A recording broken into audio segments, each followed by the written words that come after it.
എല്ലാവർക്കും one click P S C YouTube ചാനലിലേക്ക് സ്വാഗതം.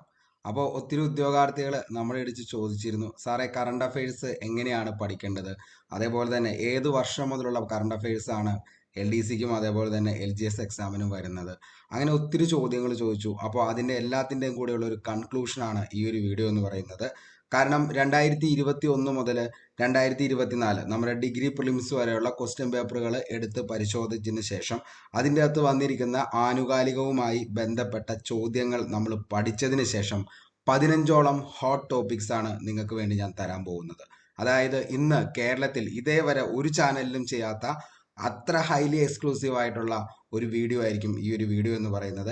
കാരണം കറണ്ട് അഫയേഴ്സ് എന്ന് പറയുന്നത് പി എസ് സി എക്സാമിന്റെ രാജാവ് എന്ന് പറയുന്ന ടോപ്പിക്കാണ്. കാരണം 20 മാർക്കാണ് നമ്മൾ ഈ ഒരു ടോപ്പിക്കിലൂടെ വാങ്ങേണ്ടത്. അപ്പോൾ അതിന് നിങ്ങൾക്ക് എങ്ങനെ സിമ്പിളായിട്ട് 15 മുതൽ 18 വരെ മാർക്ക് വാങ്ങാം എന്നതിനെ കുറിച്ചുള്ള ഒരു വീഡിയോ ആണ്.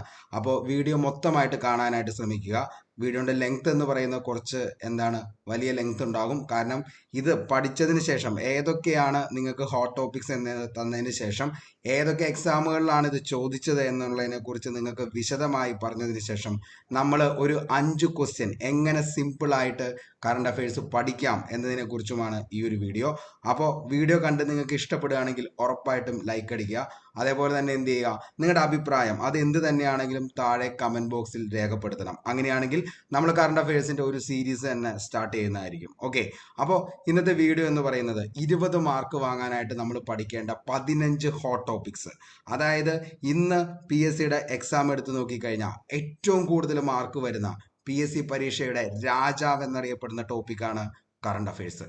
ആ കറണ്ട് അഫയേഴ്സിൽ എങ്ങനെ നമുക്ക് 15 മാർക്ക് വാങ്ങാം, അതാണ് ഇന്നത്തെ ഈ വീഡിയോ.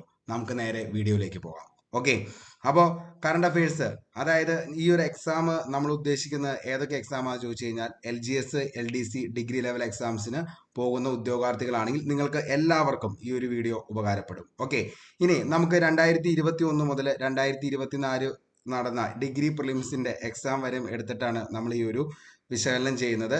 അപ്പോൾ 2021, 2022, 23, 24 നമുക്ക് പഠിക്കേണ്ട കറണ്ട് അഫയേഴ്സ് എന്ന് പറയുന്നത് 2021 മുതൽ 2024 വരെയുള്ള കറണ്ട് അഫയേഴ്സ്. അതായത് നമ്മുടെ പി എസ് സിയുടെ എൽ ഡി സിയോ അല്ലെങ്കിൽ എൽ ജി എസോ ഏതൊരു എക്സാം ആണോ നിങ്ങൾ ഏതിനു വേണ്ടിയാണോ നിങ്ങൾ പ്രിപ്പയർ ചെയ്യുന്നത്, ആ എക്സാമിൻ്റെ തൊട്ട് മുമ്പ്, അതായത് ഒരു മാസം മുമ്പ് വരെയുള്ള കറണ്ട് അഫയേഴ്സ് ആണ് നിങ്ങൾക്ക് പഠിക്കേണ്ടതായിട്ടുള്ളത്. ഓക്കെ, മാക്സിമം അത്രയും വരെയാണ് പി എസ് സി ചോദിക്കാറുള്ളൂ. അതിന് അത്രയും എങ്കിലും നമ്മൾ എന്ത് ചെയ്യുക, പഠിക്കാൻ ബാധ്യസ്ഥരാണ്, പഠിച്ചേ പറ്റത്തുള്ളൂ. കാരണം 20 മാർക്കാണ് ഈ ഒരു വിഭാഗത്തിൽ നിന്ന് വരുന്നത്. കാരണം കോർ സബ്ജക്റ്റ് ആയിട്ടുള്ള ഇംഗ്ലീഷ്, മാത്സ്, മലയാളം അതിനേക്കാൾ കൂടുതൽ ഇമ്പോർട്ടൻ്റ് ആണ് ഇന്ന് നമുക്ക് കറണ്ട് അഫയേഴ്സ് എന്ന് പറയുന്ന വിഭാഗത്തിന്.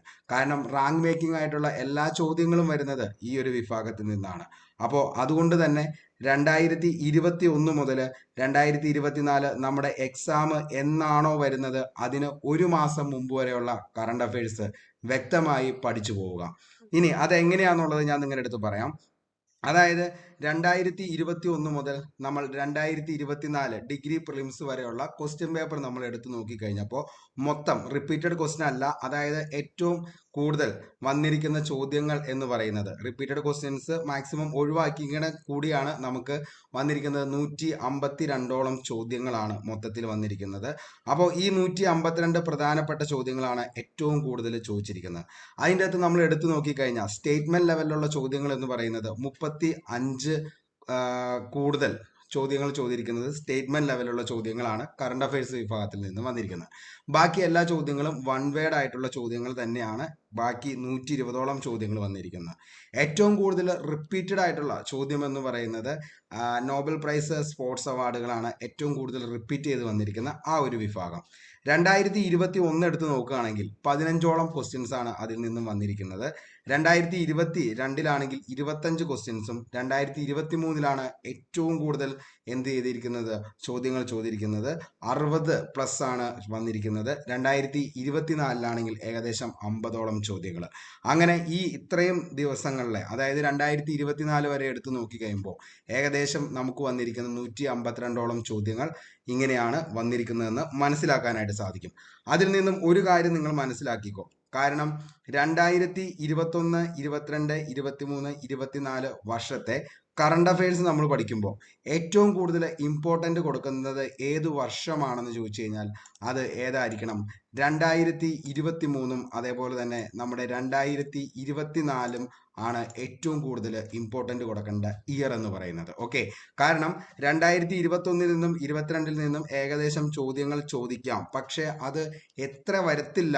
എന്തായാലും 2023 24 അത്രയും ഇമ്പോർട്ടൻ്റ് ആയിട്ട് അത് വരത്തില്ല. ഏറ്റവും കൂടുതൽ നമ്മൾ നോക്കേണ്ട വർഷം എന്ന് പറയുന്നത് 23 24 ഏറ്റവും കൂടുതലായിട്ടുള്ള കാര്യങ്ങളാണ് അതിൻ്റെ അകത്ത് നമ്മൾ പഠിക്കേണ്ടതായിട്ട് വരുന്നത്. കാരണം ഏറ്റവും കൂടുതൽ ചോദ്യങ്ങൾ, അതായത് 2023 നമുക്ക് 60+ ചോദിച്ചു, അതേപോലെ തന്നെ 2024 ഏകദേശം 50ഓളം ചോദ്യങ്ങളുമാണ് ഇതിൻ്റെ അകത്ത് വന്നിരിക്കുന്നത്. അത് അത്രത്തോളം ഇമ്പോർട്ടൻ്റ് ആണ്. 2021 15 ചോദ്യങ്ങൾ ചോദിച്ചു, അതൊരു റാങ്ക് മേക്കിംഗ് ആയിട്ട് തന്നെ കിടക്കുന്നതായിരിക്കും. കാരണം നിങ്ങൾക്ക് ഞാൻ കറണ്ട് അഫയേഴ്സ് സീരീസ് തുടങ്ങുമ്പോൾ ഈ പറയുന്ന 160 152ഓളം ചോദ്യങ്ങൾ മൊത്തമായി പഠിപ്പിച്ച് സെറ്റ് ചെയ്ത് വിത്ത് എക്സ്പ്ലനേഷൻ കൂടി തന്നിട്ടാണ് നമ്മൾ പോകുന്നത്. അതുകൊണ്ട് തന്നെ നിങ്ങൾക്ക് എന്ത് ചെയ്യാനായിട്ട് പറ്റും? ഈ പറയുന്ന എല്ലാ കാര്യങ്ങളെക്കുറിച്ചും വ്യക്തമായിട്ടൊരു ധാരണ നിങ്ങളുടെ മുന്നിലേക്ക് ഉണ്ടാവും.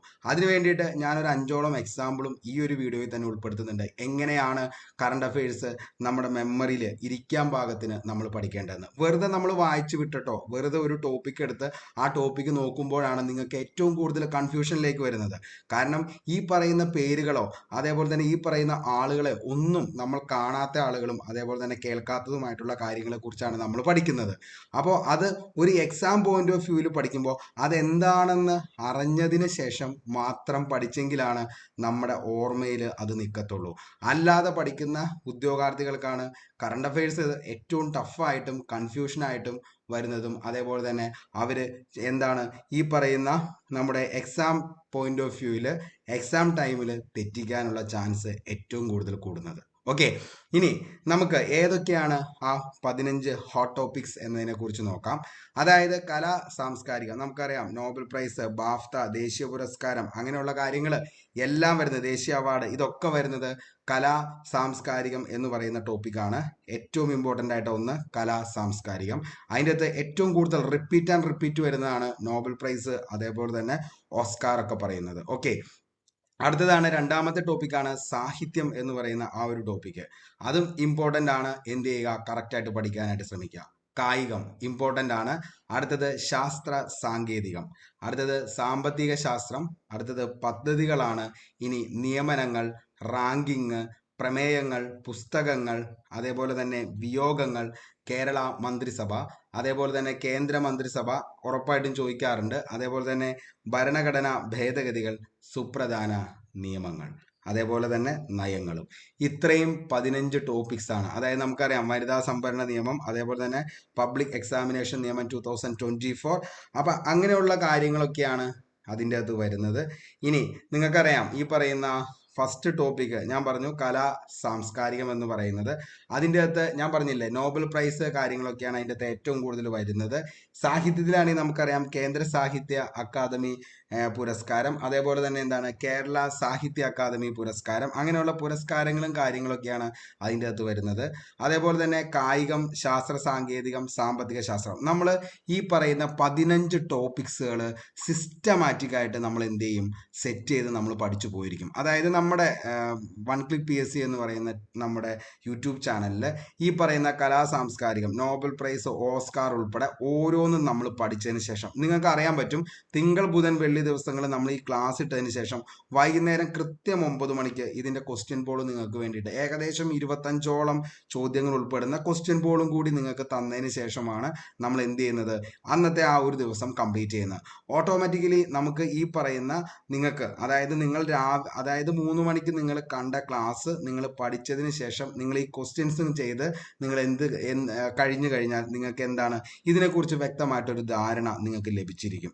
ഇതിനുശേഷം നമ്മൾ ഞായറാഴ്ച എന്ന് പറയുന്ന ഒരു ദിവസം നിങ്ങൾ ഈ പറയുന്ന എല്ലാ ദിവസത്തെ ക്ലാസ്, അതേപോലെ തന്നെ എന്താണ് ഈ പറയുന്ന ക്വസ്റ്റ്യൻസ് എല്ലാം ഷഫിൾ ചെയ്തുകൊണ്ട് പ്രീവിയസ് ഇയർ ക്വസ്റ്റ്യൻ പേപ്പർ കൂടി ബാക്കി വരുന്ന ക്വസ്റ്റ്യൻസ് കൂടി ഉൾപ്പെടുത്തിക്കൊണ്ടായിരിക്കും ഞായറാഴ്ച നമ്മളൊരു കംപ്ലീറ്റ് റിവിഷൻ നമ്മൾ സെറ്റ് ചെയ്യുന്നത്. ഏകദേശം 50, 55 ചിലപ്പോൾ 100ഓളം ചോദ്യങ്ങൾ വരെയും അതിൻ്റെ അകത്ത് ഉൾപ്പെടുത്താറുണ്ട്. ആ ഒരു ചോദ്യങ്ങൾ കൂടി നിങ്ങൾ പഠിച്ചു കഴിയുമ്പോൾ നിങ്ങൾക്ക് ഇതിനെക്കുറിച്ചുള്ള ധാരണ കറക്റ്റ് ആവും. അതേപോലെ തന്നെ എന്താണ് പക്ക റിവിഷൻസ് ആവും. അതേപോലെ തന്നെ എന്താണ് നിങ്ങൾ ഈ പറഞ്ഞ കാര്യങ്ങൾ 1, 2, 3, 4ാമത്തെ തവണയാണ് നിങ്ങൾക്ക് റിവിഷനിലേക്ക് വരുന്നത്. അത് 4 റിവിഷൻ കഴിഞ്ഞ ഒരാൾക്ക് വളരെ വ്യക്തമായിട്ട് എന്ത് ചെയ്യാൻ പറ്റും, ഈ പറയുന്ന കാര്യങ്ങൾ നമ്മുടെ മൈൻഡിലേക്ക് സെറ്റ് ആവാനായിട്ട് സാധിക്കുന്നതായിരിക്കും. ഓക്കെ, അപ്പോൾ അങ്ങനെയാണ് നമ്മുടെ പഠനം എന്ന് പറയുന്നത്. അപ്പോൾ ഈ 15 ഹോട്ട് ടോപ്പിക്സുകൾ മക്കളെ എഴുതി വച്ചോ. അത്രത്തോളം ഇമ്പോർട്ടൻ്റ് ആണ് LDC LGSന് വേണ്ടിയിട്ട് പഠിക്കുന്ന ഓരോ ഉദ്യോഗാർത്ഥിയും ഇത്രയും കാര്യങ്ങൾ, ഈ 15 ഹോട്ട് ടോപ്പിക്സുകൾ പഠിച്ച് സെറ്റാക്കി വെച്ചോ. അതിൻ്റെ അകത്തു നിന്നല്ലാതെ ഇനി ഒരു ചോദ്യം ചോദിക്കാനില്ല. ഈ 15 ഹോട്ട് ടോപ്പിക്സും നമ്മൾ കംപ്ലീറ്റ് ചെയ്ത് തീർക്കുന്നതായിരിക്കും വൺ ക്ലിക്ക് PSCയിൽ. അപ്പോൾ അതിനെക്കുറിച്ചൊന്നും യാതൊരു കോംപ്രമൈസും ഇല്ല, പക്ക സെറ്റാണ് ചെയ്തിരിക്കും. കാരണം നമ്മുടെ പല ഉദ്യോഗാർത്ഥികൾക്കും അവർക്ക് നല്ല കഴിവുള്ള ഉദ്യോഗാർത്ഥികളാണ്, പക്ഷെ അവർക്കൊന്നും വ്യക്തമായിട്ടൊരു ട്രാക്ക് ഇന്ന് വരെ കിട്ടാത്തതിൻ്റെ പേരിൽ മാത്രമാണ് അവരൊക്കെ എന്തായിപ്പോയത്, പല ലിസ്റ്റിൽ നിന്നും ഒഴിവാക്കപ്പെട്ടു പോയത്. അപ്പോൾ ഇനിയുള്ള ദിവസം എന്ന് പറയുന്നത് നമ്മൾ ട്രാക്കിലാക്കാൻ മാത്രമാണ് നിങ്ങൾക്ക് പ്രശ്നമുള്ളൂ. ട്രാക്കിലായി കഴിഞ്ഞാൽ പിന്നെ നിങ്ങൾ എന്ത് ചെയ്യും, നിങ്ങൾ ഉറപ്പായിട്ടും ഈ ഒരു എക്സാം വിൻ ചെയ്യും. അപ്പോൾ ട്രാക്കിലാകുന്നതിന് വേണ്ടിയിട്ടുള്ള എൻ്റെ ഉപദേശങ്ങൾ മാത്രമാണ് നിങ്ങൾ കേട്ടാൽ മതി. ബാക്കിയൊക്കെ നിങ്ങളാണ് എല്ലാം ചെയ്യേണ്ടത്. അതായത് നിങ്ങൾ പഠിച്ചാലാണ് നിങ്ങൾക്കൊരു ജോലി, നിങ്ങളുടെ ഭാവി എന്ന് പറയുന്നത് നിങ്ങളുടെ പഠനമാണ്. അപ്പോൾ അങ്ങനെ തന്നെ വിചാരിച്ച് എന്ത് ചെയ്യുക, മുന്നോട്ടേക്ക് പഠിക്കാനായിട്ട് ശ്രമിക്കുക. ഉറപ്പായിട്ടും കഷ്ടപ്പെട്ട് പഠിക്കുന്നവർക്ക് വേണ്ടിയിട്ടുള്ളതാണ് ജോലി എന്ന് പറയുന്നത്. ഇനി നമുക്ക് എന്ത് ചെയ്യാം, എങ്ങനെയാണ് ഇത് സിമ്പിളായിട്ട് നമുക്ക് ഓരോ ക്വസ്റ്റ്യൻസും പഠിച്ച് നമുക്ക് മൈൻഡിലേക്ക് സെറ്റ് ആവുന്നത് എന്നതിനെക്കുറിച്ച് ഞാൻ നിങ്ങളുടെ അടുത്തൊന്ന് പറയാം. അതായത് ഓസ്കാർ അവാർഡ് 2024 വളരെ ഗംഭീരമായിട്ട് എന്നും PSCയുടെ എക്സാമുകളിൽ ചോദിക്കുന്നതാണ് ഓസ്കാർ അവാർഡ്. അതായത് ഓസ്കാർ അവാർഡിനെ കുറിച്ച് ചോദിക്കുമ്പോൾ ഏറ്റവും മികച്ച ചിത്രം ഏതാണ്, അതേപോലെ തന്നെ മികച്ച ചിത്രം സംവിധാനം ചെയ്തത് ആരാണ്, അതേപോലെ തന്നെ മികച്ച നടി ആരാണ്, അങ്ങനെയുള്ള കാര്യങ്ങൾ എപ്പോഴും ചോദിക്കാറുണ്ട്. അപ്പോൾ അതുകൊണ്ട് തന്നെ നമുക്ക് എന്ത് ചെയ്യാം, ഇന്ന് ഓസ്കാർ അവാർഡ് 2024 കുറിച്ച് ഞാൻ നിങ്ങൾക്ക് ചെറിയൊരു രീതിയിൽ എൻ്റേതായിട്ടുള്ള രീതിയിൽ എങ്ങനെയാണ് ഇത് പഠിക്കേണ്ടത് എന്നതിനെക്കുറിച്ച് ഞാൻ നിങ്ങളുടെ അടുത്ത് പറയാം. ഓക്കെ, മികച്ച ചിത്രം എന്ന് പറയുന്ന ഓസ്കാർ അവാർഡ് 2024 മികച്ച ചിത്രം എന്ന് പറയുന്നത് റോബർട്ട് ഓപ്പൺഹൈമർ. ഓക്കെ, അപ്പോൾ ഓപ്പൺഹൈമർ എന്ന് പറയുന്ന ആ ഒരു ചിത്രമാണ് ആരുടെ, ക്രിസ്റ്റഫർ നോളൻ സംവിധാനം ചെയ്ത ഓപ്പൺഹൈമർ എന്ന് പറയുന്ന റോബർട്ട് ഓപ്പൺഹൈമർ എന്ന് പറയുന്ന ചിത്രമാണ് മികച്ച ചിത്രമായിട്ട് 2024 ഓസ്കാർ അവാർഡിന് മികച്ച ചിത്രം എന്ന് പറയുന്നത് റോബർട്ട് ഓപ്പൺഹൈമർ ആണ്. ഓക്കെ, ആരാണ് ഇത് സംവിധാനം ചെയ്തതെന്ന് ചോദിച്ചാൽ മക്കളെ, ക്രിസ്റ്റഫർ നോളൻ എന്ന് പറയുന്ന ആളാണ് ഈ പറയുന്ന റോബർട്ട് ഓപ്പൺഹൈമർ എന്ന് പറയുന്ന ചിത്രം സംവിധാനം ചെയ്തത്. എന്താണ് ശരിക്കും ഈ ചിത്രം എന്നതിനെ കുറിച്ച് നമ്മളൊന്ന് പഠിച്ചതിന് ശേഷം മാത്രം എന്ത് ചെയ്യുക, ബാക്കി കാര്യങ്ങൾ നോക്കുക. അതായത് ആറ്റം ബോംബ് കണ്ടുപിടിച്ച വ്യക്തിയാണ് ഈ പറയുന്ന റോബർട്ട് ഓപ്പൺഹൈമർ. അതായത് ശരിക്കും പറഞ്ഞു കഴിഞ്ഞാൽ അദ്ദേഹത്തിന് ഏറ്റവും കൂടുതൽ, അതായത് ഈ പറയുന്ന വ്യക്തി ഏറ്റവും കൂടുതൽ, അതായത് ലോകത്ത് ഏറ്റവും കൂടുതൽ കണ്ടുപിടുത്തത്തിലൂടെ ഏറ്റവും കൂടുതൽ ദുഃഖിച്ച ഒരു വ്യക്തിയാണ് റോബർട്ട് ഓപ്പൺഹൈമർ എന്ന് പറയുന്ന ഈ ഒരു വ്യക്തി. അദ്ദേഹത്തിൻ്റെ കഥയാണ് ശരിക്കും ഇതിൻ്റെ അകത്ത് പറയുന്നത്. അതായത് അദ്ദേഹം ഉണ്ടാക്കിയ, അതായത് മാനവരാശിക്ക് തന്നെ വിപത്തായ ആ ആറ്റം ബോംബിൻ്റെ നിർമ്മാണം, അതാണ് ശരിക്കും ഈ കഥയിലൂടെ ക്രിസ്റ്റഫർ നോളൻ എന്ന് പറയുന്ന സംവിധായകൻ വളരെ വ്യക്തമായിട്ട് നമ്മുടെ മുന്നിലേക്ക് എത്തിക്കുന്നത്. അപ്പോൾ അവിടെ ആറ്റം ബോംബ് വർഷിക്കുന്നത്, അതേപോലെ തന്നെ അതിനിടയാക്കിയ സാഹചര്യങ്ങൾ എന്തായിരുന്നു എന്നതിനെക്കുറിച്ച്, അങ്ങനെയുള്ള എല്ലാ കാര്യങ്ങളെക്കുറിച്ചും വളരെ വ്യക്തമായിട്ട് എന്ത് ചെയ്യുന്നുണ്ട് ഈ പറയുന്ന ക്രിസ്റ്റഫർ നോളൻ ഈ ഒരു റോബർട്ട് ഓപ്പൺഹൈമർ എന്ന് പറയുന്ന ചിത്രത്തിലൂടെ നമ്മുടെ മുന്നിലേക്ക് എത്തിക്കുന്നുണ്ട്. ഓക്കെ, അപ്പോൾ റോബർട്ട് ഓപ്പൺഹൈമർ എന്ന് പറയുന്നത്, ആ ഓപ്പൺഹൈമർ എന്ന് പറയുന്ന ചിത്രം അഭിനയിച്ച ആളാണ് കിലിയൻ മർഫി എന്ന് പറയുന്ന ആള്. ഈ കിലിയൻ മർഫിക്കാണ് മികച്ച നടൻ എന്നുള്ള പുരസ്കാരം ഓസ്കാർ അവാർഡിൽ കിട്ടുന്നത്. മികച്ച നടൻ കിലിയൻ മർഫിയാണ്. അപ്പോൾ നമ്മൾ പഠിച്ചു, മികച്ച ചിത്രം എന്ന് പറയുന്നത് റോബർട്ട് ഓപ്പൺഹൈമർ ആണ്. ആ റോബർട്ട് ഓപ്പൺഹൈമർ എന്ന് പറയുന്ന ചിത്രത്തിൻ്റെ സംവിധായകനാണ് ക്രിസ്റ്റഫർ നോളൻ. അതേപോലെ തന്നെ കിലിയൻ മർഫി എന്ന് പറയുന്നതാണ് ശരിക്കും റോബർട്ട് ഓപ്പൺഹൈമർ ആയിട്ട് ആ ചിത്രത്തിൽ വേഷമിട്ട് വളരെ ഗംഭീരമായിട്ട് അദ്ദേഹത്തിൻ്റെ അഭിനയം നമുക്ക് അതിൻ്റെ ഇത് കാണാനായിട്ട് പറ്റും. കാരണം ആ ഒരു ചിത്രം തുടങ്ങുന്നത് തന്നെ ശരിക്കും പറഞ്ഞാൽ AIC ഒരു എന്താണ് വിചാരണയ്ക്ക് വേണ്ടി അദ്ദേഹത്തെ കോടതിയിലേക്ക് നിർത്തുകയും അതേപോലെ തന്നെ അവിടുത്തെ എന്താണ് ശരിക്കും ഈ ഒരു എന്താണ് മാനവരാശിക്ക് തന്നെ വിപത്തായ ഈ ഒരു കണ്ടുപിടുത്തം കൊണ്ട് ഏറ്റവും കൂടുതൽ ദുഃഖിച്ചതും എന്നാൽ ഏറ്റവും കൂടുതൽ സന്തോഷിച്ചതും ഒരാളായിരുന്നു ഈ പറയുന്ന ആള്. പിന്നീട് അദ്ദേഹത്തിന്റെ പേരിൽ പിന്നീടാണ് എന്താണ് ഈ പറയുന്ന നൊബേൽ പ്രൈസും ബാക്കി കാര്യങ്ങളൊക്കെ നമുക്കറിയാം. അപ്പോൾ അതിനെക്കുറിച്ചൊക്കെ നമ്മൾ കൂടുതലായിട്ടൊന്നും പോകണ്ട. അപ്പോൾ ഇത്രയും കാര്യങ്ങൾ ഓർക്കുക. ഓസ്കാർ അവാർഡ് 2024 മികച്ച ചിത്രം എന്ന് പറയുന്നത് റോബർട്ട് ഓപ്പൺ ഹെയ്മർ ആണ്. ആരായിരുന്നു ഈ ചിത്രം സംവിധാനം ചെയ്തതെന്ന് ചോദിച്ചു കഴിഞ്ഞാൽ ക്രിസ്റ്റഫർ നോളൻ ആണ്. അതേപോലെ തന്നെ എന്താണ് ഈ പറയുന്ന എന്താണ് ചിത്രത്തിൽ റോബർട്ട് ഓപ്പൺ ഹെയ്മർ ആയിട്ട് വേഷമിട്ട് മികച്ച നടൻ എന്ന് പറയുന്നത് ആരാണെന്ന് ചോദിച്ചാൽ അത് കിലിയൻ മർഫിയാണ്. ഇനി അടുത്തൊരു ചോദ്യമാണ്, മികച്ച നടി ആരാന്ന് ചോദിച്ചാൽ എമ്മ സ്റ്റോൺ ആണ്. ചിത്രം പുവർ തിങ്സ്, അതായത് വളരെ വ്യത്യസ്തമായിട്ട് ഒരു കഥ പറയുന്ന ചിത്രമാണ് ഈ പറയുന്ന പുവർ തിങ്സ് എന്ന് പറയുന്നത്. കാരണം എന്താണെന്ന് ചോദിച്ചു കഴിഞ്ഞാൽ ഈ മികച്ച നടിയായിട്ട് എമ്മ സ്റ്റോൺ വേഷമിട്ട് അതിഗംഭീരമായിട്ടാണ് അഭിനയിക്കുന്നത്. കാരണം ഈ പറയുന്ന എമ്മ സ്റ്റോൺ എന്ന് പറയുന്ന ആള്, അദ്ദേഹത്തിന്റെ ഈ വ്യക്തിയുടെ പേരെന്ന് പറയുന്നത് ബെല്ല എന്ന പേരിലാണ് ഈ പറയുന്ന എമ്മ സ്റ്റോൺ അറിയപ്പെടുന്നത് ചിത്രത്തില്. എന്താന്ന് ചോദിച്ചു കഴിഞ്ഞാൽ വളരെ വലിയൊരു സ്ത്രീയാണ്. ഏകദേശം ഒരു നമുക്ക് കാഴ്ചയിൽ ഏകദേശം 25 അല്ലെങ്കിൽ 26 വയസ്സ് തോന്നിക്കുന്ന ഒരു സ്ത്രീ. ആ സ്ത്രീയുടെ തലയിൽ ഒരു ഹെഡ് ഇഞ്ചുറി വന്ന എന്താണ് അതായത് ബ്രെയിൻ മാറ്റിവെച്ച് ഒരു കുട്ടിയുടെ എന്താണ് ബ്രെയിനാണ് ഈ പറയുന്ന ബെല്ല എന്ന് പറയുന്ന സ്ത്രീയുടെ തലയിലേക്ക് വയ്ക്കുന്നത്. ആ പിന്നീടുള്ള ദിവസങ്ങളിൽ ബെല്ല എന്ന് പറയുന്ന സ്ത്രീ, അതായത് വളർച്ച കൊണ്ട് ഏകദേശം 25-26 വയസ്സ് തോന്നിക്കുന്ന ഒരു സ്ത്രീ, പക്ഷെ കുഞ്ഞു കുട്ടിയുടെ സ്വഭാവവുമായിട്ട് മുന്നോട്ടേക്ക് പോകുന്ന ഒരു കഥ. അതൊരു എന്താ പറയുക, ഒരു സയന്റിസ്റ്റിന്റെ കൂടെയാണ് ഈ കുട്ടി ഈ പറയുന്ന സ്ത്രീ താമസിക്കുന്നത്. അവിടുത്തെ എല്ലാ കാര്യങ്ങളും വളരെ എന്താ പറയുക, നമ്മൾ ഉദ്ദേശിക്കുന്നതിനേക്കാൾ ഭയങ്കര വ്യത്യസ്തമായിട്ടുള്ള കുറെ സിറ്റുവേഷനിലാണ് ഈ സ്ത്രീ അവിടെ നിൽക്കുന്നത്. അതായത് പട്ടിയുടെ തലയും അരയന്നത്തിന്റെ ബോഡിയുമായിട്ടൊരു പട്ടി, അതേപോലെ തന്നെ പൂച്ചയാണെങ്കിൽ പൂച്ചയുടെ തലയ്ക്ക് പകരം അവിടെ എത്തിക്കുന്ന അരയന്നത്തിന്റെ തലയായിരിക്കും, പക്ഷെ പൂച്ചയുടെ ബോഡി. അപ്പൊ അങ്ങനെ വ്യത്യസ്തമായിട്ടുള്ള ഒരു നമ്മൾ ഇന്ന് വരെ കണ്ടതിൽ വെച്ച് വളരെ എന്താ പറയുക വ്യത്യസ്തമായിട്ടുള്ള കുറെ ബാക്ക്ഗ്രൗണ്ടിലൂടെ ഒക്കെ കടന്നു പോകുന്ന ഒരു ചിത്രമാണ് പുവർ തിങ്സ്.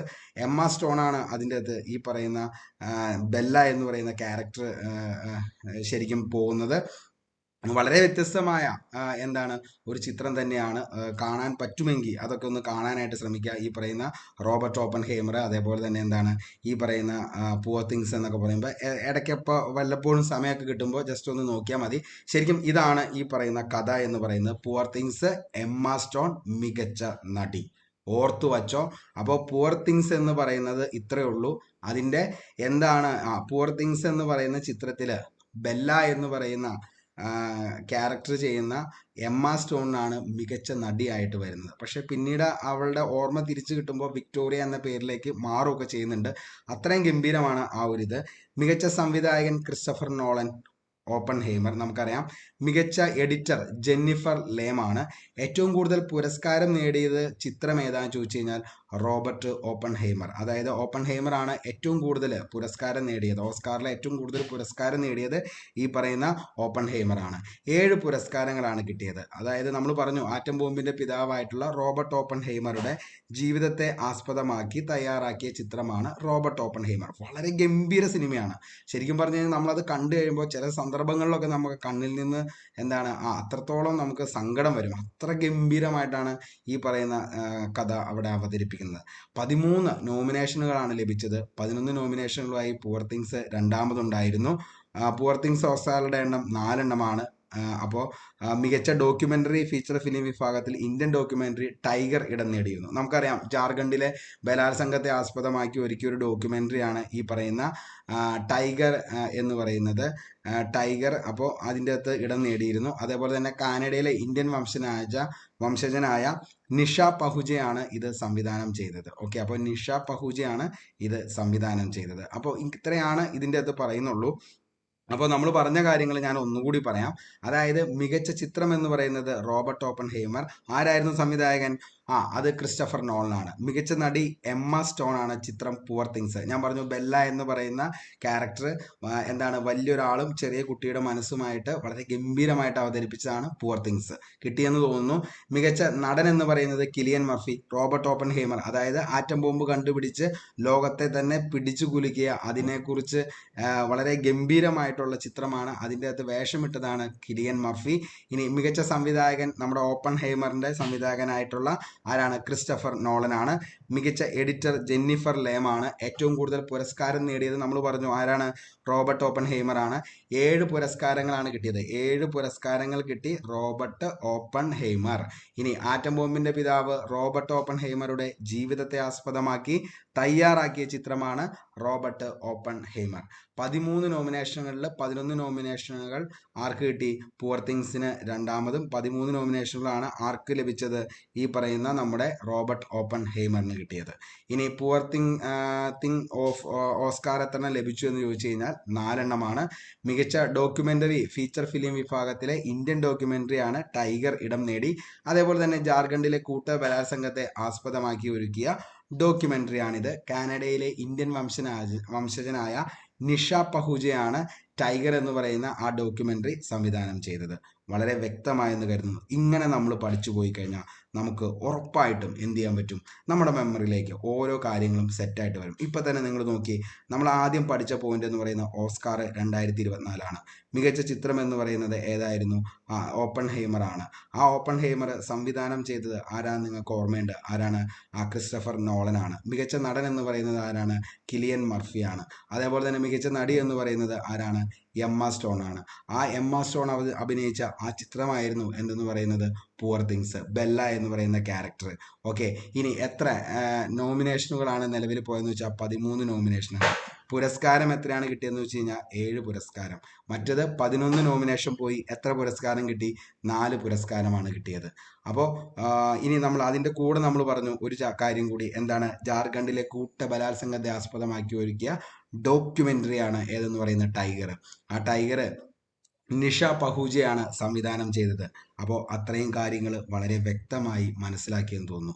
നമ്മൾ ഇത്രയും പഠിച്ച കാര്യങ്ങളിൽ നിന്ന് പറയുന്ന ഏകദേശം 8ഓളം പോയിന്റ്സ് വളരെ ഇമ്പോർട്ടൻ്റ് ആയിട്ടുള്ള പോയിന്റ്സ് ആണ്.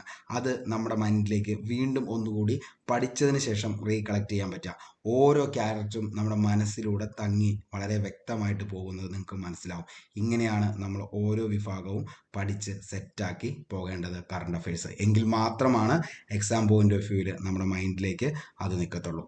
ഒരു ചോദ്യം കൂടി നോക്കാം. പാർലമെന്റ് മന്ദിരം അത്ര ഇമ്പോർട്ടൻ്റ് ആണ്. അപ്പോൾ അതിൻ്റെ അകത്ത് ഇന്ത്യയുടെ പുതിയ പാർലമെന്റ് മന്ദിരം രൂപകൽപ്പന ചെയ്തത് ആരാണ്? PSC എക്സാമിൽ ചോദിച്ച ചോദ്യമാണിതും. Ram V Sutar, Bimal Patel, Herbert Baker, Edwin Lutyens. ആരാണ്? പുതിയ പാർലമെന്റ് മന്ദിരം ആരാണ് ശരിക്കും എന്താണ് രൂപകൽപ്പന ചെയ്തതെന്ന് ചോദിച്ചു കഴിഞ്ഞാൽ അത് ബിമൽ പട്ടേലാണ്. നമുക്കറിയാം പുതിയ പാർലമെന്റ് മന്ദിരം എന്ന് പറയുന്നത് എന്നാണ് തറക്കല്ലിട്ടത്, ആരാണ് തറക്കല്ലിട്ടത്, എന്താണ് അതിൻ്റെ ഷേപ്പ് എന്നുള്ളത്, അങ്ങനെയുള്ള എല്ലാ കാര്യങ്ങളെക്കുറിച്ചും നമ്മൾ പഠിച്ചതാണ്. അതായത് പുതിയ പാർലമെന്റ് മന്ദിരത്തിന് തറക്കല്ലിട്ടത് 2020 സെപ്റ്റംബർ 10. ഇമ്പോർട്ടൻ്റ് ആണ്. 2020 ഡിസംബർ 10 പുതിയ പാർലമെന്റ് മന്ദിരത്തിന് തറക്കല്ലിട്ടത്.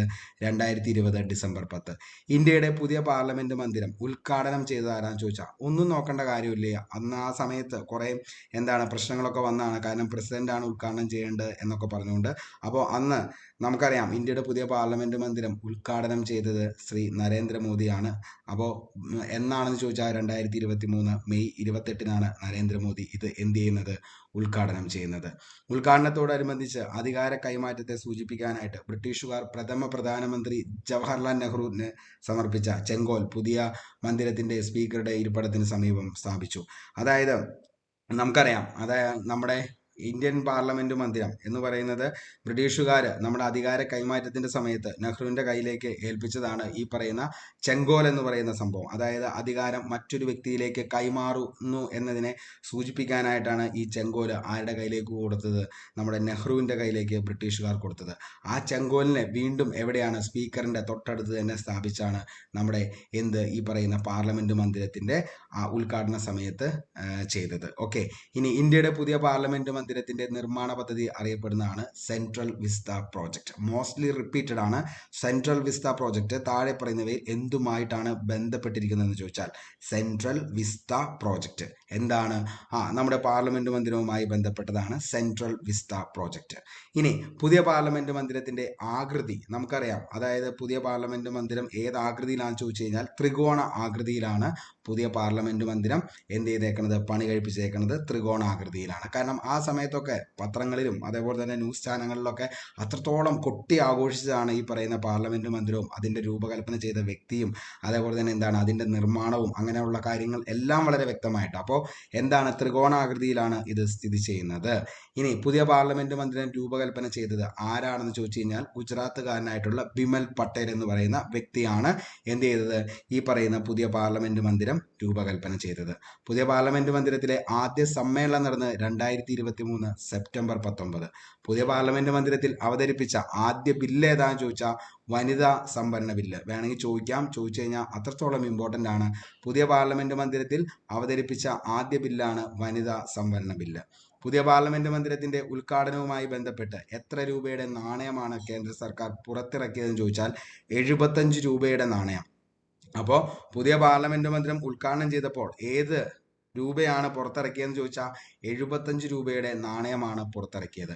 ഏറ്റവും പ്രധാനപ്പെട്ട സവിശേഷത എന്ന് പറയുന്നത് 65,000 ചതുരശ്ര കിലോമീറ്റർ ആയിരുന്നു ഈ പറയുന്ന നമ്മുടെ പുതിയ പാർലമെന്റ് മന്ദിരം എന്ന് പറയുന്നത്. പ്രധാന കവാടങ്ങൾ എന്നറിയപ്പെടുന്ന 3 കവാടങ്ങളാണ് ഉണ്ടായിരുന്നത്. ആ 3 കവാടങ്ങൾ എന്ന് പറയുന്നത് ജ്ഞാനദ്വാർ, ശക്തിദ്വാർ, കർമ്മദ്വാർ. കാരണം പഴയ പാർലമെന്റ് മന്ദിരത്തിന് 12 കവാടങ്ങളായിരുന്നു ഉണ്ടായിരുന്നത്. 3 നിലകളിലായിട്ടായിരുന്നു പണിതിരുന്നത്. പക്ഷേ ഇതെങ്ങനെയാണെന്ന് ചോദിച്ചു കഴിഞ്ഞാൽ എന്താണ്, ആകെ 3 കവാടങ്ങളുള്ളൂ. അതാണ് ജ്ഞാനദ്വാർ, ശക്തിദ്വാർ, കർമ്മദ്വാർ. ദേശീയ പുഷ്പമായ താമരയുടെ മാതൃകയിലാണ് രാജ്യസഭ ഹാള് രൂപകൽപ്പന ചെയ്യപ്പെട്ടിരിക്കുന്നത്. നമുക്കറിയാം ആ സമയത്ത് എന്താണ് ഈ പറയുന്ന പാർലമെന്റ് മന്ദിരം അതൊരു താമരയുടെ ഇതളുകളുടെ രീതിയിലാണ് ഈ പറയുന്ന നമ്മുടെ രാജ്യസഭയുടെ ഹാളും അതേപോലെ മയിലിന്റെ മാതൃകയിൽ ലോകസഭ രൂപകൽപ്പന ചെയ്തിരുന്നു. കാരണം അതിൻ്റെ ആ താഴെയുള്ള കാർപ്പറ്റ് ഇതൊക്കെ എന്താണ് ആ ഒരു ലെവലിലും അതേപോലെ തന്നെ റൂഫിംഗ് മുകളിലേക്ക് വന്നിരിക്കുന്നത് എന്താണ് ഈ പറയുന്ന മയിലിൻ്റെയും മറ്റേതാണെങ്കിൽ താമരയുടെ രീതിയിലുമായിരുന്നു പോയിക്കൊണ്ടിരുന്നത്. അങ്ങനെ വളരെ ഗംഭീരമായിട്ടായിരുന്നു ബിമൽ പട്ടേൽ എന്ന് പറയുന്ന വ്യക്തി ഇതിനെ രൂപകൽപ്പന ചെയ്തത്. ഇനി ഇരിപ്പിടങ്ങൾ നമ്മൾ നോക്കിക്കഴിഞ്ഞാൽ ലോകസഭയിലാണെങ്കിൽ 888 രാജ്യസഭയിൽ 384. അംഗങ്ങൾ പരസ്പരം ഇടപഴകാൻ പൊതുസ്ഥലമായി സെൻട്രൽ ലോഞ്ച് ഉണ്ടാവും. അതായത് അംഗങ്ങൾക്ക് വേണ്ടിയിട്ട് നമ്മൾ എന്താണ് അതായത് സെൻട്രൽ ലോഞ്ച് എന്ന് പറയുന്ന ഒരു സംഭവം കൂടി അവിടെ എന്ത് ചെയ്തിട്ടുണ്ട്, സെറ്റ് ചെയ്ത് വെച്ചിട്ടുണ്ട്. ഇതിൻ്റെ തുറസായ മുറ്റത്ത് ദേശീയ വൃക്ഷമായ ആൽമരവും കാണാം. അത് എന്തിനാണെന്ന് മാത്രം എനിക്ക് മനസ്സിലായില്ല. ഈ ആൽമരമൊക്കെ വെച്ച് തണുപ്പിച്ച് കഴിഞ്ഞ് കഴിഞ്ഞാൽ അത് നാളെ വലുതായി കഴിഞ്ഞ് കഴിഞ്ഞാൽ അതിൻ്റെ വേരൊക്കെ ഇറങ്ങി അത് വേറൊരു സിറ്റുവേഷനിലേക്ക് മാറും. പക്ഷേ ഇതിൻ്റെ തുറസായ മുറ്റത്ത് എന്തുണ്ട്, ഗംഭീരമായി തന്നെ അതും ചെയ്തേണ്ട വൃക്ഷമായ ആൽമരവും.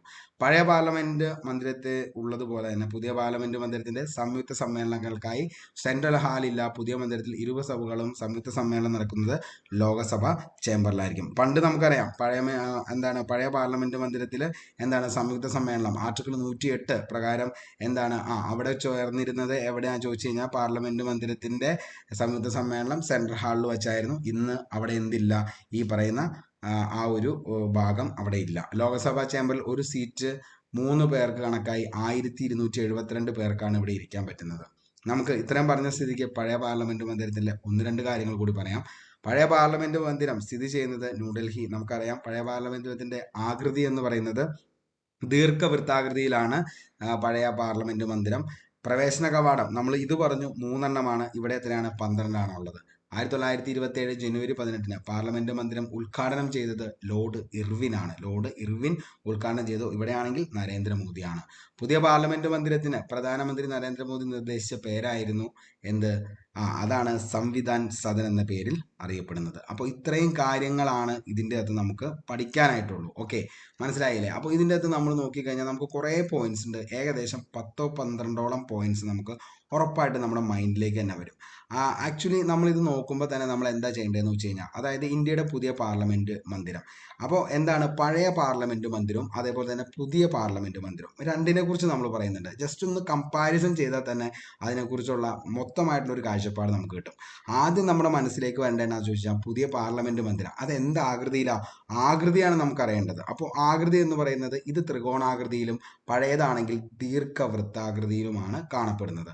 അപ്പോൾ തന്നെ നമ്മൾ ആ ഒരു സംഭവം അങ്ങ് സെറ്റായി. ഓക്കെ, അതേപോലെ തന്നെ എന്താണ് ഇതിന്റെ പ്രവേശന കവാടങ്ങൾ നമ്മൾ എടുത്തു നോക്കുകയാണെങ്കിൽ ഇതിലാണെങ്കിൽ 3 എണ്ണമാണുള്ളത്, ശക്തിദ്വാർ, അതേപോലെ തന്നെ കർമ്മദ്വാർ, ജ്ഞാനദ്വാർ. മറ്റേതിലാണെങ്കിലോ 12 എണ്ണമാണുള്ളത്. ഓക്കെ, 3 നിലകളിലായിട്ടാണ് ഇത് പണിതിരിക്കുന്നത്.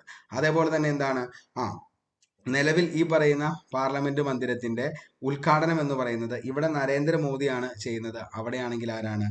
അവിടെയാണെങ്കിൽ എഡ്വിൻ ലൂട്ടിൻസ് ആണ് ചെയ്യുന്നത്. അല്ല, എഡ്വിൻ ലൂട്ടിൻസ് അല്ല, അത് ഇർവിൻ പ്രഭു ആണ് ചെയ്യുന്നത്.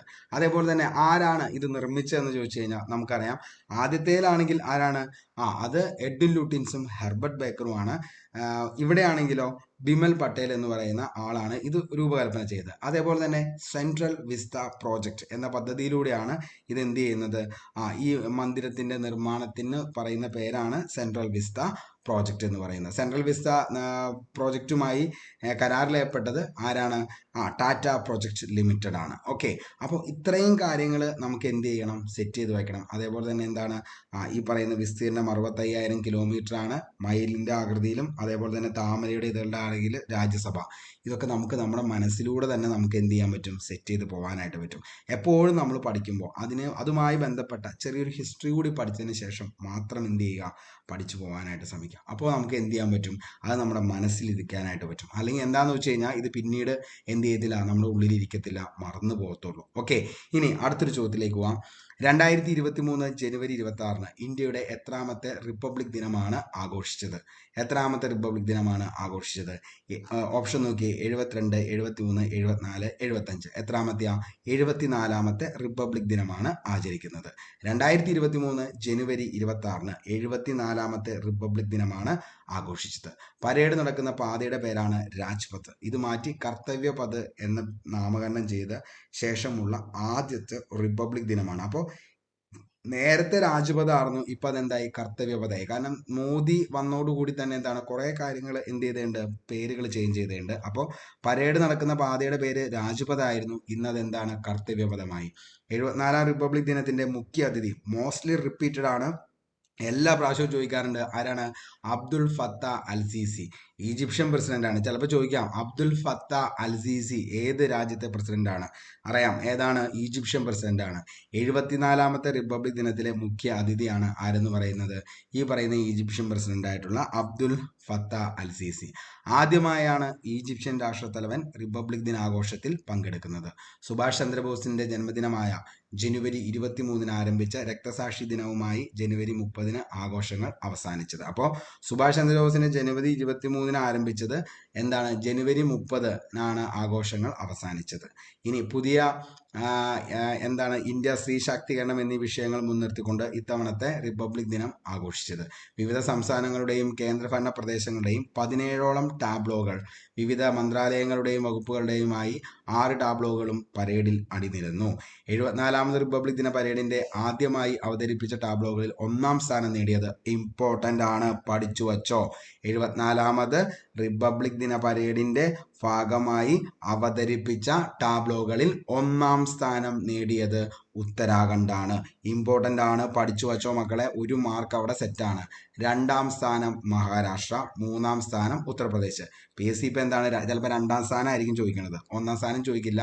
അപ്പോൾ 74ാമത് റിപ്പബ്ലിക് ദിന പരേഡിന്റെ ഭാഗമായി അവതരിപ്പിച്ച ടാബ്ലോകളിൽ 1ാം സ്ഥാനം നേടിയത് ഉത്തരാഖണ്ഡാണ്. പഠിച്ചു വച്ചോ, 1 മാർക്കാണ്. 74ാമത് റിപ്പബ്ലിക് ദിനത്തിൽ കേരളം അവതരിപ്പിച്ച ടാബ്ലോ ചോദിക്കാം. നാരീശക്തി, അതായത് സ്ത്രീ ശാക്തീകരണത്തിന്റെ നാടൻ പാരമ്പര്യത്തെക്കുറിച്ചാണ് ഇതിൻ്റെ അകത്ത് അവതരിപ്പിക്കുന്നത്. അതായത് നാരീശക്തി പുരസ്കാര ജേതാവായിട്ടുള്ള കാർത്യായനി അമ്മയെയാണ് ടാബ്ലോയിൽ അവതരിപ്പിച്ചത്. ഓക്കെ, അപ്പോൾ കേരളവുമായി ബന്ധപ്പെട്ട് ടാബ്ലോ എന്ന് പറയുന്നത് ഏതാണ്? ഈ പറയുന്ന നാരീശക്തിയാണ്, അതായത് സ്ത്രീ ശാക്തീകരണത്തിന്റെ നാടൻ പാരമ്പര്യം. 74ാമത് റിപ്പബ്ലിക് ദിനത്തിന്റെ ഭാഗമായി അവതരിപ്പിച്ച ടാബ്ലോകളിൽ 1ാം സ്ഥാനം നേടിയതാരാന്ന് ചോദിച്ചാൽ അത് ഉത്തരാഖണ്ഡ്, 2ാമത് മഹാരാഷ്ട്ര, 3ാമത് ഉത്തർപ്രദേശ്. 74ാമത്തെ റിപ്പബ്ലിക് ദിനമാണ് നടന്നത്. സുഭാഷ് ചന്ദ്രബോസിന്റെ ജന്മദിനമായി 23 മുതൽ ജനുവരി 30, അതായത് രക്തസാക്ഷി ദിനം വരെയുള്ള ദിവസമാണ് ആഘോഷങ്ങൾ നടന്നത്. അതിഥി ആരായിരുന്നു എന്ന് ചോദിച്ചു കഴിഞ്ഞാൽ ഈജിപ്ഷ്യൻ പ്രസിഡന്റ് ആണ്. ആരാണ്? അബ്ദുൾ ഫത്ത അൽ സീസി. അബ്ദുൾ ഫത്ത അൽ സീസി ആണ് ഈജിപ്ഷ്യൻ പ്രസിഡന്റ്, മുഖ്യ അതിഥി റിപ്പബ്ലിക് ദിനത്തിന്റെ. ഓക്കെ, അപ്പോൾ അത് ഉറപ്പായിട്ടും എന്ത് ചെയ്യുക, ഓർത്തു വയ്ക്കുക. ഇനി ചരിത്രത്തിൽ ആദ്യമായി ആത്മനിർഭർ ഭാരതിന്റെ ആത്മാവ് നിലനിർത്തിക്കൊണ്ടുള്ള 105 mm ലൈറ്റ് ഫീൽഡ് ഇന്ത്യൻ നിർമ്മിത തോക്കുകൾ ഉപയോഗിച്ചുള്ള 21 ഗൺ സല്യൂട്ട് 2023 റിപ്പബ്ലിക് ദിനാഘോഷത്തിന്റെ പ്രത്യേകതയാണ്. സ്റ്റേറ്റ്മെന്റ് ലെവലിൽ ചോദിച്ചാൽ ഇങ്ങനൊരു ചോദ്യം വന്നു കഴിഞ്ഞാൽ നമ്മൾ എന്താണ് പെട്ടുപോകരുത്. അതിനാണ് ചരിത്രത്തിൽ ആദ്യമായി ആത്മനിർഭർ ഭാരതിന്റെ ആത്മാവ് നിലനിർത്തിക്കൊണ്ടുള്ള 105 mm ലൈറ്റ് ഫീൽഡ് ഇന്ത്യൻ നിർമ്മിത തോക്കുകൾ ഉപയോഗിച്ച 21 ഗൺ സല്യൂട്ട് 2023 റിപ്പബ്ലിക് ദിനത്തിന്റെ പ്രധാന പ്രത്യേകതയാണ്. ബോർഡർ സെക്യൂരിറ്റി ഫോഴ്സിന്റെ ഒട്ടക സംഘത്തിൽ ആദ്യമായി 11 വനിതാ റൈഡർമാർ പങ്കെടുത്തു. ആദ്യമായി narcotic control bureau drug addiction എതിരെ ഒരു ടാബ്ലോ അവതരിപ്പിച്ചു. ഡൽഹി പോലീസ് വനിതാ കോൺസ്റ്റബിൾമാരുടെ 35 പേർ അടങ്ങുന്ന വനിതാ പൈപ്പ് ബാൻഡ് ആദ്യമായി പരേഡിൽ കൊണ്ടുവന്നു. 74ാം റിപ്പബ്ലിക്. അപ്പോൾ അത്രയാണ് 74ാം റിപ്പബ്ലിക് ദിനത്തിന്റെ പ്രമേയം ചോദിച്ചാൽ ജനങ്ങളുടെ പങ്കാളിത്തം എന്നതാണ്. 74ാം റിപ്പബ്ലിക് ദിനത്തിന്റെ പ്രമേയം ചോദിച്ചു കഴിഞ്ഞാൽ ജനങ്ങളുടെ പങ്കാളിത്തം. അപ്പോൾ ഇത്രയും കാര്യങ്ങൾ നോക്കിക്കഴിഞ്ഞാൽ അതിൻ്റെ അകത്ത് നമുക്ക് വേണ്ടതെല്ലാം സെറ്റാണ്. ഓക്കെ അല്ലേ? അതായത് റിപ്പബ്ലിക് ദിനം ആഘോഷിച്ചത് 74ാമത്തെയാണ്. അതേപോലെ ആദ്യ റിപ്പബ്ലിക് ദിനം, അതായത് രാജ്പഥ് എന്ന് പറഞ്ഞ് മാറി കർത്തവ്യപഥമായപ്പോൾ നടത്തിയ ആദ്യത്തെ റിപ്പബ്ലിക് ദിനമാണ് ഇതെന്ന് പറയുന്നത്. 74ാമത്തെ റിപ്പബ്ലിക് ദിനത്തിന്റെ മുഖ്യാതിഥി ആരാന്ന് ചോദിച്ചാൽ ആരാണ്? അബ്ദുൾ ഫത്ത അൽ സീസി. ഏത് രാജ്യത്തെയാ?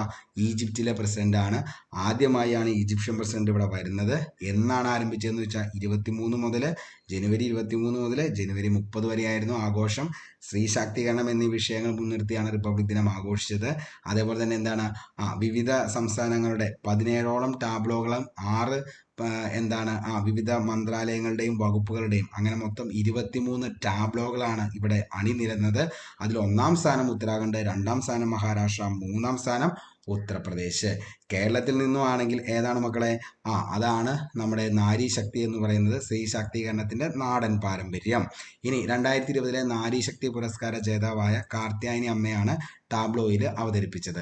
ചരിത്രത്തിൽ ആദ്യമായാണ്, അതായത് 21 gun salute 105 mm light field Indian നിർമ്മിത തോക്കുകളിൽ നിന്ന് 21 ഗൺ സല്യൂട്ട് അടിച്ച റിപ്പബ്ലിക് ദിനമാണ് 74ാം റിപ്പബ്ലിക് ദിനം എന്ന് പറയുന്നത്. ബോർഡർ സെക്യൂരിറ്റി ഫോഴ്സിന്റെ ഒട്ടക സംഘത്തിൽ 11 റൈഡർമാർ പങ്കെടുത്തു. അത് വനിതകളായിരുന്നു.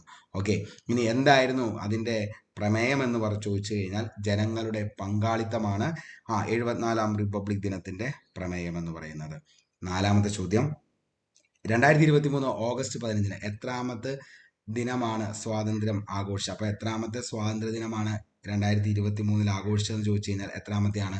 77ാമത്തെ സ്വാതന്ത്ര്യ ദിനമാണ് ആഘോഷിച്ചത്. 2022 മാർച്ചിൽ ആരംഭിച്ച ആസാദി കാ അമൃത് മഹോത്സവത്തിന്റെ സമാപനം ഈ വർഷത്തെ സ്വാതന്ത്ര്യ ദിനത്തിലാണ്. നമുക്കറിയാം, നമ്മൾ ആ ഒരു സമയത്ത് ആസാദിക്ക് അമൃത് മഹോത്സവം, അതായത് ഇന്ത്യൻ ഉൽപ്പന്നങ്ങൾ ഏതെങ്കിലും വാങ്ങിയ ശേഷം ട്വിറ്ററിൽ നമ്മൾ ആസാദിക്ക് അമൃത് മഹോത്സവ് എന്ന പേരിൽ ട്വീറ്റ് ചെയ്ത് കഴിഞ്ഞ് കഴിഞ്ഞാൽ ഈ പറയുന്ന ചർക്ക ചർക്ക എന്ന് പറയുന്ന ഒരു പ്രാവശ്യം കറങ്ങുമെന്നാണ് പറയുന്നത്. അപ്പോൾ രാജ്ഘട്ടിലെ ചർക്ക ഒരു പ്രാവശ്യം കറങ്ങും ഇങ്ങനെ ഒന്ന് ട്വീറ്റ് ചെയ്ത് കഴിഞ്ഞാൽ എന്നൊക്കെയായിരുന്നു ആ സമയത്ത് പറഞ്ഞത്. എനിക്കറിയില്ല അതിനെക്കുറിച്ചൊന്നും. അപ്പോൾ ജസ്റ്റ് ഒന്ന് പറഞ്ഞു എന്ന് മാത്രമേ ഉള്ളൂ. അപ്പോൾ ആസാദി കാ അമൃത് മഹോത്സവ് ഏത് സ്വാതന്ത്ര്യ ദിനവുമായി ബന്ധപ്പെട്ടു എന്ന് ചോദിച്ചു കഴിഞ്ഞാൽ 77ാമത്തെ സ്വാതന്ത്ര്യ ദിനവുമായി ബന്ധപ്പെട്ടാണ് ആസാദി കാ അമൃത് മഹോത്സവ്. ഇന്ത്യൻ ഉൽപ്പന്നം വാങ്ങി ട്വീറ്റ് ചെയ്യൽ, അത്രയാണ് അതിൻ്റെ തുള്ളൂ. 77ാം സ്വാതന്ത്ര്യ ദിനത്തിന്റെ team nation first always first എന്നതാണ് ദിനത്തിന്റെ പ്രമേയം. ഇനി അപ്പോൾ അത്രയും കാര്യങ്ങൾ ഓക്കെ ആണെന്ന് കരുതുന്നു. ഇത്രയും കാര്യങ്ങളാണ് നമ്മൾ പറഞ്ഞോളൂ. 2023 ഓഗസ്റ്റ് 15 എത്രാമത് സ്വാതന്ത്ര്യ ദിനമാണ് രാജ്യം ആഘോഷിച്ചത്? എത്രാമത്തെയാ? 77ാമത്തെ സ്വാതന്ത്ര്യ ദിനമാണ് ആഘോഷിച്ചത്. 2023 15 രാജ്യം 77ാമത്തെ സ്വാതന്ത്ര്യ ദിനം ആഘോഷിച്ചു. 2022 മാർച്ചിൽ ആരംഭിച്ച ആസാദി കാ അമൃത് മഹോത്സവത്തിന്റെ സമാപനം ഈ വർഷത്തെ സ്വാതന്ത്ര്യ ദിനത്തിലായിരുന്നു. ആസാദി കാ അമൃത് മഹോത്സവം തുടക്കം കുറിച്ച് 2022 മാർച്ചിൽ തുടങ്ങി 2023 ആണ് അത് കംപ്ലീറ്റ് ആയത്.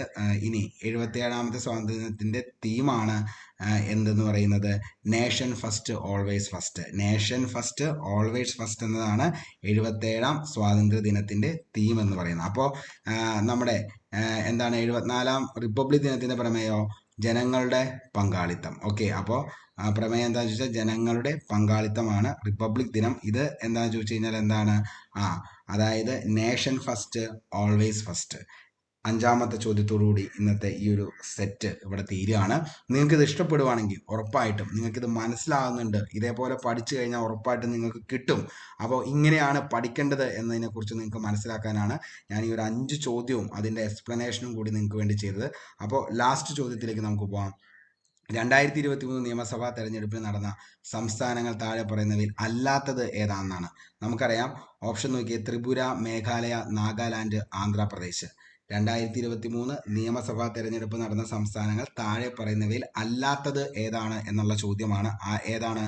ആന്ധ്രാപ്രദേശാണ്. ഓക്കെ, അപ്പോൾ ആന്ധ്രാപ്രദേശാണ്. അതായത് 2023 തെരഞ്ഞെടുപ്പ് നടന്ന സംസ്ഥാനങ്ങളുടെ എണ്ണം ചോദിച്ചു കഴിഞ്ഞാൽ മക്കളെ 9 സംസ്ഥാനങ്ങളിലാണ് തെരഞ്ഞെടുപ്പ് നടന്നത്. ഓക്കെ, അപ്പോൾ 2023 നിയമസഭാ തെരഞ്ഞെടുപ്പ് നടന്ന സംസ്ഥാനങ്ങൾ 9 എണ്ണമാണ്. ഏതൊക്കെയാണെന്ന് ചോദിച്ചാൽ ത്രിപുര, മേഘാലയ, നാഗാലാൻഡ്, കർണാടക, മിസോറാം, മധ്യപ്രദേശ്, ഛത്തീസ്ഗഡ്, രാജസ്ഥാൻ, തെലങ്കാന. ഈ 9 സംസ്ഥാനങ്ങളിലാണ് 2023 നിയമസഭ തെരഞ്ഞെടുപ്പ് നടക്കുന്നത്. ഓക്കെ, ഫസ്റ്റ് നമുക്കറിയാം ത്രിപുരയിൽ തെരഞ്ഞെടുപ്പിൽ രാഷ്ട്രീയ പാർട്ടി ഏതാണെന്ന് ചോദിച്ചാൽ വിജയിച്ചത് ഭാരതീയ ജനതാ പാർട്ടിയാണ്. അവിടുത്തെ മുഖ്യമന്ത്രിയായിട്ട് Manik Saha. Very very important ആണ്. കാരണം ഈ പറയുന്ന പുതിയ മന്ത്രിമാർ എന്നുള്ളത് എപ്പോഴും PSCക്ക് ഇഷ്ടപ്പെട്ടതാണ്. അപ്പോൾ അതുകൊണ്ട് തന്നെ മുഖ്യമന്ത്രിമാർ ഉറപ്പായിട്ടും ചോദിക്കും. ഏറ്റവും പുതിയ നിയമനങ്ങൾ നടന്നേക്കത് PSCക്ക് അത്രത്തോളം ഇഷ്ടമാണ്, അതുകൊണ്ട് തന്നെ ചോദിക്കും. അപ്പോൾ എത്ര സംസ്ഥാനങ്ങളിലാണ് നടന്നത്? 9 സംസ്ഥാനങ്ങളിൽ നടന്നു. ത്രിപുരയിൽ ഭാരതീയ ജനതാ പാർട്ടിയാണ് വിജയിച്ചത്, മുഖ്യമന്ത്രി മാണിക് സാഗയാണ്. മേഘാലയ ആണെങ്കിൽ തെരഞ്ഞെടുപ്പിൽ നാഷണൽ പാർട്ടി, അതായത് രാഷ്ട്രീയ പാർട്ടി നാഷണൽ പീപ്പിൾസ് പാർട്ടിയാണ്, മുഖ്യമന്ത്രി കോൺറാഡ് സാങ്മയാണ്. ഇവിടെ മേഘാലയ കോൺറാഡ് സാങ്മ. നാഗാലാൻഡിലാണെങ്കിൽ തെരഞ്ഞെടുപ്പിൽ വിജയിച്ച രാഷ്ട്രീയ പാർട്ടിയാണ് നാഷണൽ ഡെമോക്രാറ്റിക് പ്രോഗ്രസീവ് പാർട്ടി. മുഖ്യമന്ത്രിയാണെന്ന് വെച്ചാൽ നെഫ്യൂ റിയോ ആണ്. നാഗാലാൻഡ് നെഫ്യൂ റിയോ നാഗാലാൻഡ്. കർണാടക തെരഞ്ഞെടുപ്പിൽ വിജയിച്ച രാഷ്ട്രീയ പാർട്ടിയാണ് ഇന്ത്യൻ നാഷണൽ കോൺഗ്രസ്. മുഖ്യമന്ത്രി സിദ്ധരാമയ്യാണ് കർണാടകയിലെ സിദ്ധന്മാര്. ഓക്കെ, ഇനി മിസോറാമിലാണെങ്കിൽ തെരഞ്ഞെടുപ്പിൽ വിജയിച്ച രാഷ്ട്രീയ പാർട്ടിയാണെങ്കിൽ സോറ പീപ്പിൾസ് മൂവ്മെന്റ് ആണ്. മുഖ്യമന്ത്രി ലാൽദുഹോമയാണ്. അപ്പോൾ മിസോറാം ലാൽദുഹോമ. ഛത്തീസ്ഗഡ് ആണെങ്കിൽ ആരാണ്? വിഷ്ണു ഡിയോ സായി ആണ് മുഖ്യമന്ത്രി. ഛത്തീസ്ഗഡിലെ മുഖ്യമന്ത്രി വിഷ്ണു ഡിയോ സായി. മധ്യപ്രദേശ് തെരഞ്ഞെടുപ്പിൽ വിജയിച്ച രാഷ്ട്രീയ പാർട്ടിയാണ് ഭാരതീയ ജനതാ പാർട്ടി. മുഖ്യമന്ത്രി മോഹൻ യാദവാണ്. രാജസ്ഥാൻ തെരഞ്ഞെടുപ്പിൽ വിജയിച്ച രാഷ്ട്രീയ പാർട്ടിയാണ് ഭാരതീയ ജനതാ പാർട്ടി. മുഖ്യമന്ത്രി ഫജൻലാൽ ശർമ്മയാണ്. രാജസ്ഥാൻ ഫജൻലാൽ ശർമ്മ. ഇനി തെലങ്കാന തെരഞ്ഞെടുപ്പിൽ വിജയിച്ച രാഷ്ട്രീയ പാർട്ടിയാണ് എ റേവന്ത് റെഡ്ഡിയാണ് തെലങ്കാന. ഇനി 2023 പുതുപ്പള്ളി തെരഞ്ഞെടുപ്പിൽ വിജയിച്ച കേരള നിയമസഭാ അംഗമായത് ചാണ്ടി ഉമ്മൻ, UDF. ഭൂരിപക്ഷം 37,719 വോട്ടാണ് ലഭിച്ചത്. അപ്പോൾ ഇത്രയും കാര്യങ്ങളാണ് ഞാനൊരു 5 കറണ്ട് അഫയേഴ്സ് നിങ്ങൾക്ക് എക്സാമ്പിളായിട്ട് തന്നതാണ്. നിങ്ങളിത് പഠിച്ച ശേഷം നിങ്ങൾക്ക് മനസ്സിലായിട്ടുണ്ടാവും എങ്ങനെയാണ് ഇത് പഠിക്കേണ്ടത്, എന്തൊക്കെയാണ്. നമ്മൾ ഇത്രയും കാര്യങ്ങൾ പഠിച്ചു കഴിഞ്ഞപ്പോൾ ഇതിനെക്കുറിച്ച് വ്യക്തമായിട്ട് ഒരു ധാരണ നിങ്ങളുടെ ഉള്ളിൽ വന്നിട്ടുണ്ടാവും. അപ്പോൾ ഇങ്ങനെയാണ് നമ്മൾ കറണ്ട് അഫയേഴ്സ് പഠിക്കേണ്ടത്. വെറുതെ 1-2 പോയിന്റ്സ് അത് മാത്രമായിട്ട് പഠിച്ചു പോയി കഴിഞ്ഞാൽ ഒരിക്കലും നമുക്ക് എന്ത് ചെയ്യത്തില്ല, ഈ പറയുന്ന നമ്മുടെ മെമ്മറിയിൽ ഇതൊന്നും ഫീഡാവത്തില്ല. അപ്പോൾ പഠിക്കുന്ന കാര്യങ്ങൾ അതെന്താണെന്ന് കൂടി അറിഞ്ഞതിന് ശേഷം വ്യക്തമായി പഠിച്ച് മനസ്സിലേക്ക് ഇരുത്തി കഴിഞ്ഞാൽ ഇതിന് ശേഷം നിങ്ങൾ കറക്റ്റായിട്ട് എന്ത് ചെയ്യുക, ഈ പറയുന്ന ക്വസ്റ്റ്യൻ ബോർഡ് കൂടിയും അറ്റൻഡ് ചെയ്ത് കഴിഞ്ഞാൽ ഉറപ്പായിട്ടും 2024 LDC LGSലെ ആദ്യ റാങ്ക് ലിസ്റ്റുകളിൽ നിങ്ങളുണ്ടാകുമെന്ന കാര്യം ഉറപ്പാണ്. അപ്പോൾ നിങ്ങൾക്ക് എല്ലാവർക്കും പഠിക്കാനുള്ള കഴിവുണ്ട്, അതേപോലെ തന്നെ പഠിക്കാനുള്ള സമയമുണ്ട്, എല്ലാമുണ്ട്. ഒന്ന് മാത്രം, അതായത് എന്താണ്, കറക്റ്റായിട്ട് ഒരു ഗൈഡൻസ് ഇല്ലാത്തതിൻ്റെ കുഴപ്പം കൊണ്ട് മാത്രമാണ് നിങ്ങൾ ട്രാക്കിലാവാതെ പല സ്ഥലങ്ങളിലൂടെ പല കാര്യങ്ങളും പല സബ്ജക്റ്റുകളുമായി പഠിച്ച് മുന്നോട്ടേക്ക് പോകുന്നത്. അപ്പോൾ ഇനിയുള്ള സമയത്ത് നിങ്ങൾക്ക് കൃത്യമായൊരു ഗൈഡ് ലൈൻസും നിങ്ങൾക്ക് വേണ്ട മോട്ടിവേഷൻസും എല്ലാത്തിനും നിങ്ങളുടെ ഒപ്പം തന്നെ ഉണ്ടാവും വൺക്ലിപ്പ് PSCയും അരുൺ കൊമ്പനാടൻ എന്ന് പറയുന്ന എഡ്യൂക്കേറ്ററും. അപ്പോൾ നിങ്ങൾക്ക് ഈ വീഡിയോ ഇഷ്ടപ്പെടുകയാണെങ്കിൽ ഉറപ്പായിട്ടും ലൈക്ക് ചെയ്യുക. അതേപോലെ തന്നെ നമ്മുടെ ചാനൽ നിങ്ങൾക്ക് ഈ ഒരു വീഡിയോയും അതേപോലെ തന്നെ ഇങ്ങനെയുള്ള കാര്യങ്ങൾ എല്ലാം നമ്മൾ ചെയ്യുന്നുണ്ട്. PYQ സെക്ഷൻ തിങ്കൾ ബുധൻ വെള്ളി ദിവസങ്ങളിലുണ്ടാവും. അപ്പോൾ അങ്ങനെയൊക്കെയാണ് നമ്മുടെ കാര്യങ്ങൾ എല്ലാം പോകുന്നത്. നിങ്ങൾക്ക് ഇഷ്ടപ്പെടുവാണെങ്കിൽ ഉറപ്പായിട്ടും നിങ്ങൾക്കിത് ഉപകാരപ്രദമാണ് എന്ന് തോന്നുകയാണെങ്കിൽ നിങ്ങളുടെ സുഹൃത്തുക്കളിലേക്കും എന്ത് ചെയ്യുക, ഇതൊന്ന് എത്തിക്കാനായിട്ട് ശ്രമിക്കുക. നിങ്ങളുടെ എല്ലാവരുടെയും സപ്പോർട്ട് കൊണ്ട് മാത്രമാണ് നമുക്ക് മുന്നോട്ടേക്ക് പോകാനായിട്ട് പറ്റത്തുള്ളൂ. അടുത്ത ദിവസങ്ങളിൽ ഇനിയും പുതിയ വീഡിയോസുകളും അതേപോലെ തന്നെ നിങ്ങൾക്ക് വേണ്ട കാര്യങ്ങളുമായിട്ട് നിങ്ങളുടെ മുന്നിലേക്ക് ഞാൻ വീണ്ടും വരും. അപ്പോൾ അതുവരത്തേക്കും ഷോർട്ട് ബ്രേക്ക്. അപ്പോൾ നമുക്ക് അടുത്തൊരു വീഡിയോയിൽ വീണ്ടും കാണാം. Signing off, Arun Kombanadan. Thank you.